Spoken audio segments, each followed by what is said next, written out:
Focus brought to you by IG, talking about the euro's recent downside, a slide from above 112 down to about 109 in recent trading, and looking at the chances of getting back to parity between the euro and the US dollar. First, let's take a look at what's been going on of late, because it was a great start to 2023 for the euro and for the pound and other major currencies against US dollar. The Swiss franc got to multi-year highs against the US dollar at some points here in 2023. The last bit of action, call it the last month here from mid-July to mid-August, giving back some of that ground. You see the euro down over 300 pips from that July high, traded above 112, and then today, actually for a portion of the trading session, traded below 109, settling a little bit higher than 109, but still down more than 300 pips from those July highs, and causing people to think about, where does this slide end? Does it end at, 109, 108, 107, the recent lows going back to about April, or could it continue to the lows that we saw in 2022? We actually saw euro and US dollar trading parity for a few months between that range of about 95 cents below parity all the way up to $1.02 in the September to November range there. And of course, these are historic lows, but when you're talking about trading for a couple of days or a couple of months stretch, these data points are in the last year's worth of data points. And so we're about to back it up to years and years of data. But in terms of, last August to this August, the last year's worth of data, the market has traded parity, and not only trading parity for a couple of days, but for a stretch, got all the way down to 95 cents at its lows.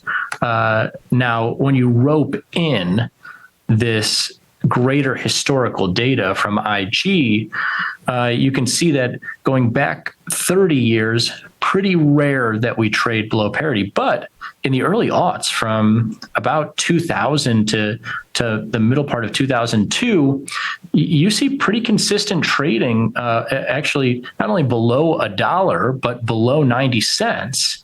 As they traded below parity for more than 2 years in that stretch. So there is precedent for getting back there, but historically speaking, not spending a lot of time below that parity level. Even going back to the 90s there, as we've got a ton of data from IG here. You can see the average for this market tends to be around, 120, 125. And we're right now trading around 109, wondering if we're going to get back to that rare outcome or get back to normal. For the early part of this year, it definitely looked like this market was headed back to that normal or that average.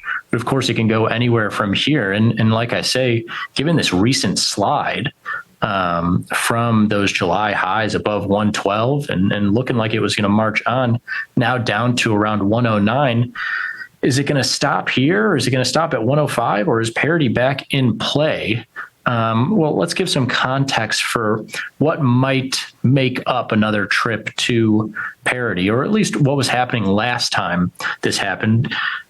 You'll remember that the parity prices we saw in Eurodollar were coinciding with inflation fear peaking in the U.S. And somewhat abroad, although the peak for inflation was a few months later than it was in the U.S. for major economies like the Euro area and the U.K. But this coincided with a lot of U.S. dollar flight to quality action.